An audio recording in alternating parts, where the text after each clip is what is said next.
Hello, you're listening to Recalibrate Go, a podcast brought to you by Aptude. I'm your host, Michael Foster.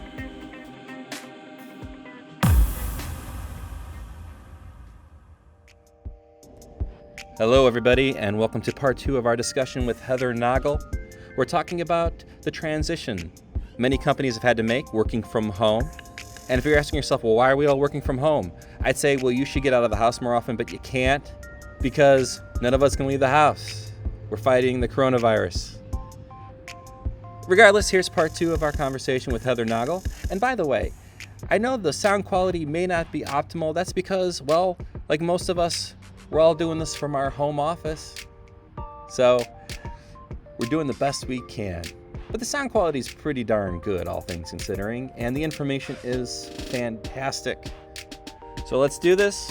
Part 2 with Heather Noggle, talking about working from home.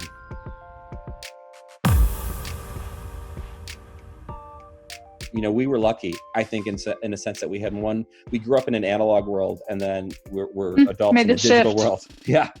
Yep. I always like to tell that story. Like, you know, back in the day when I wanted to get a Depeche Mode CD, I had to drive in a car to a record store, and the kids look at me like I got scorpions coming out of my ears. It's amazing when you put it in that perspective, just how not only how much of things have changed, but the fact that we can all work from home is so viable.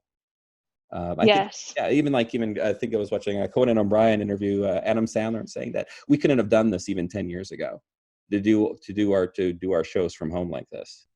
Yes, very true. Before I get into what, you know, the outline of what we've been talking about, the one thing I will say is that it's interesting that you mentioned bandwidth, because I wonder if there's going to be a lot of opportunity in the tech world to basically make the internet a much more robust, because it seems like already it's bursting at the seams. And if we go into a world where people are working from home and video conferencing becomes more relied upon, I know like 5G technology and stuff is going to be able to help with this. But I mean, is that something that if you're in the tech industry right now, the nitty gritty of maintenance of infrastructure, is that the next 5 years? I'm hopeful. What we're experiencing now, my kids go to a private school, and so the kids are geographically dispersed quite a bit, and we live outside a small city. The school's in the city.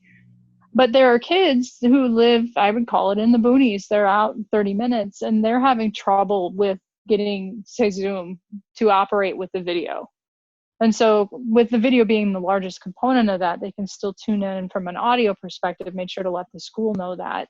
But I think that is an issue, and that for us, when I have a similar issue. I am just barely inside where I can get good service and don't have to go to satellite, and that was another concern in buying this particular house, because we knew what we were doing with that. But with the current crisis upon us, nobody planned for this, and so while we are in optimal timing, we're in not quite 100% perfect timing for this, because we are lacking that full bandwidth across into even rural areas. It's not there yet. So next 5 years, I'm hopeful. Yeah, I think you're going to see a demand for it too, in all honesty. Oh, yes. Yeah. And so getting into the nitty gritty, which is, I think it's fun because, you know, when you and I talked about this originally and we kind of went over some notes, a lot of your ideas were very practical, you know, and coming from the tech industry, you always think of like the technical side of it. You know, you're thinking just like, you know, children doing schooling at home and just doing like exercises at home, just the sort of, you know, you're stuck in the house, like the physical component of it, the actual, okay, I'm here. And how can I make my days better so I don't burn out? Yeah. And so I just wanted to discuss some of your thoughts with that. You talk about recognizing and planning your life shifts. So what can you say more about that, like for yourself and for everybody else? Like, what do you think has been the most unexpected shifts? I mean, you work from home, so obviously you've had a lot of this may not be applicable, but some things have happened. Well, we are blessed that we are out in the country. And so even though we're all on a lockdown order, we can still get out and walk together as a family. And so we've got a nice little 4.25 loop that we can walk. And we've tried to do that most days, either portion of it or all of it, the kids and I, or the kids and my husband. We haven't all done it together, but that is something we're allowed to do because we don't come into contact with other people. And that is something, even though my kids love this video game time, they seem to look forward to that more than even video games, expended video game time. So that's been helpful. And then so many of these exercise places are making their courses available online. I know Planet Fitness is doing that. They're just giving them away. Our martial arts school has online courses, and they will do a 10-minute private lesson with you once a week. So just everybody's adapting and shifting and hoping to stay in business throughout all of this. And that leads to, even though you're at home, you can get body weight exercises on your computer. Just, it's amazing. But the shift, the biggest thing in this time of we can't control everything, especially if your children are younger, it's important to understand that you are not going to be able to schedule tightly enough to follow your own schedule. So you are not going to be able to work 9 to 5, 5 days a week. If that was something you could do before, you're more likely helping your kids set up things, taking them off things, ensuring they shift between things. And even with us, my kids can run themselves at their ages, but I still need to make sure they eat, things like that, because I've got boys and they might forget to eat. No, And gotcha. I'm finding that I'm working off hours more commonly when people are in bed. For example, if I have a task that requires my full brain, that needs to be when I don't have small humans calling mom. So I'll work early in the morning, or sometimes I'll work at night doing things I would typically have been able to do in a schedule I could set during the day. And so if you're not able to achieve everything in the way that you want it, don't heap to your stress by telling yourself you're not doing well enough. So most work from home advice, say from a year ago, would tell you to set a schedule and stick to it, do Pomodoro or do something like that to your tasks. But if you can't do that, it's going to be okay. And your employers are hopefully going to be very understanding about that, because again, we're all in this together. I was going to say, because even if you're running the company, unless you're running one of those top Fortune 500 companies and you're like the CEO, I've heard a lot of bosses are like, man, they actually are enjoying the fact that they got more time with their kids, because it sort of forced them to have time with their kids. Now, whether they'll continue to enjoy it in the next couple of months, I'll let them figure that out. I don't have kids. My wife and I, we just have 2 dogs. So this is, we were able to kind of skate around this a little bit, but they do we have a cattle dog, so he likes attention, but we don't have to worry about homeschooling him. So I think we escaped a little bit of the extra time and focus there with him. In terms of if you were giving advice to somebody who's running a company right now who maybe necessarily didn't think they'd have the capacity to send everybody from home or didn't, this is all new to them, what kind of advice would you give to them? Trust, planning, and tools. It's really the things that because people are going to be so thankful that they're working from home, even though they're in the crazy period, just work with them. I think the pace of life is a little slower right now because it has to be. And so delivery schedules aren't going to be met, and it's okay. We're all doing our best here. If you're the boss, you got to be concerned with making payroll. So certainly look into CARES and what's coming out with the PPP. And I can't remember the exact thing, because you have PPE as the other acronym, the personal protective equipment. PPP is payroll protection plan, I think. Looking through that for a short-term SBA loan that might be forgivable. So if that's news to you, definitely look into that to see if you qualify for that. And just trust that it's going to be okay. I don't think we'll ever be completely back to where we were, but I hope we retain the good things, the trust, the extended time we're spending with our families, that when we do return to day-to-day life out in the public, that we retain those things. So it's just weathering. From a tool perspective, I would say Slack and Zoom are the first 2 that I would mention. If you're not already using those, Slack from the instant messenger perspective, you can get a free copy of that if you don't need to retain copies of things. Zoom is amazing. Google Drive can be amazing if you don't have full access to everything from your servers. Those would be the first 3 things I would set up. Those are the 3 things we use the most. Trello for project planning and collaboration is really good. And these are all things that you can get at a low cost or no costs. And then obviously security. And I'm not a cybersecurity expert, but I would recommend that whoever is in your company, that you listen to him or her in terms of the new challenges you're going to face in working from home if those circumstances were not already thought through and handled. Well, that'll be a podcast for another time, but I Sure. think we'll get a security expert because truth be told, I have no idea. And I think it's great too that we stumbled a little bit on the acronyms because I think a lot of people, when they talk to technicians, they feel stupid because we toss around acronyms like confetti in a ticker tape parade. But there's so many that even we forget sometimes exactly what the acronyms are. There's even for us in the industry, there's a lot to keep up with. Time for a break.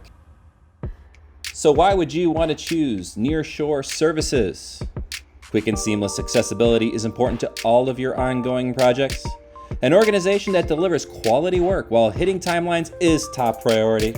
Working agile during standard US time zone business hours, Aptude communicates with clients each day. We provide the ability for staff to work locally whenever possible and expand to other areas within North America to provide unprecedented high-skill development in strategically important domains. Let's get more done with less, working remotely while still working together. We're ready when you are. Let's show you how. We're Aptude. I did want to ask you a couple more things. You've talked about evolving the to-do list and recording all of your ideas. So I'd love for you to just talk a little bit more about that, because I think, once again, these are things that sound basic, they sound simple, but they're so critical. One of my favorite time management things isn't really a time management thing at all. It's a task management thing. I'll group 5 tasks together, and usually there'll be 3 small ones in there, one kind of ugly bigger one and one medium one, and it doesn't matter the order I get them done. They are grouped together, and that is a way to ensure that I can really keep the small things moving, all those balls juggled in the air, but I also get my more meaty, maybe things I'm dreading done. So that's always been one of my success areas. From taking notes and recording everything with the expanded free time and with a little bit of unease that many of us are experiencing, creativity can sometimes arise out of nowhere. I'm finding that with myself, as I think I'm mourning a little bit the collective state of our world, and I think a lot of people are, and I think that's okay. But from that, you could have some amazing ideas and the time to follow through to get them fleshed out. So notebooks, if you are a notebook kind of person, or something like Evernote, or another online tool where you can just make sure you knock your thoughts down onto paper and maybe revisit them and expand them. And journaling right now, I think, is a very good thing to be doing, because these are historic times. And our children will tell their children about what happened here and how we weathered this. I could also imagine, too, it'd be important just because we're still collectively trying to figure out what 2021 looks like, what 2022 looks like. And I think it's interesting because in the early days, when we're all adjusting to the new normal, the thoughts that you have about how your life is going to play out, I mean, sometimes they're exactly what you think they're going to be, and other times it's completely different. And I think about, we talked about the dot-com crash, post 9/11, the Great Recession. We've been through the whirlwind a little bit as a generation. I mean, it could have been better, could have been worse, but it's interesting because I think if you have a document of as how you think your life is going to play out and try to create that roadmap, even knowing what the changes were, help you prepare for the next one. And knowing there's hope there too. If you're generating good ideas, one of those ideas could be amazing to you in the future. And while we have this bit of extra time, even though it's mired in crazy, even if you're up in the middle of the night having an insomnia issue, there's something of merit there that you can pull out of it. That's keeping me somewhat hopeful in a time of feeling sad. Yeah, I understand. I totally get it. It's funny because I was actually an art major before I became a media communications major. And so you spend a lot of time painting with, the class, and you have that camaraderie. But then, of course, when you graduate from college, that you're alone in your studio. Fortunately, my wife is also an artist, so we have each other. But we went through our mourning period of like, oh, there's nobody else in the studio. And so I totally get how that feels. And there's a little, and right now it's kind of reminiscent of that. Oh man, like I just, you just kind of miss having coffee and talking to people. But luckily we can do it in this way. One last question for you before we let you go.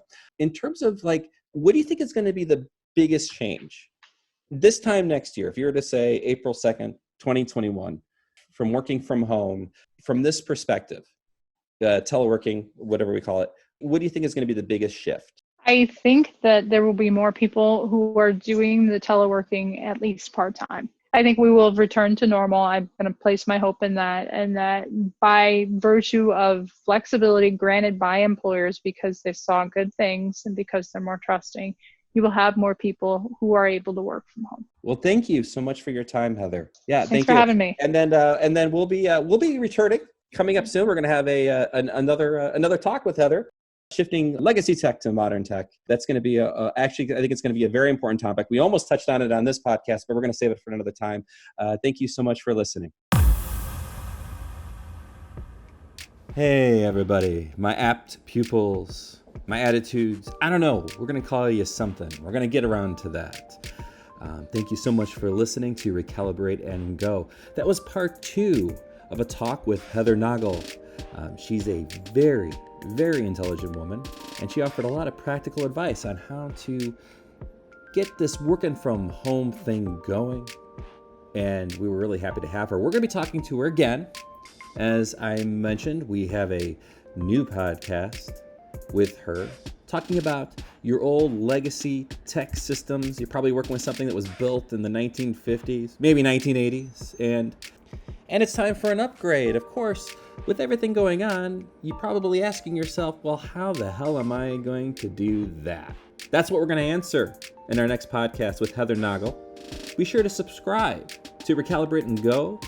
Also, follow our blog on aptude.com. We got lots of information for you there, keeping you ahead of the curve. It's funny because you learn so much about the way you talk when you're the one recording the podcast and doing the editing. I almost left all the times I went, and and made it into a drinking game. Unfortunately, because I think I must have edited out me saying at least 24 times, that could have been very dangerous. I'll do my best to not be so stuttering and umming. Just say I just did it right there. Anyway, thank you so much for listening. We'll be back. Stay safe.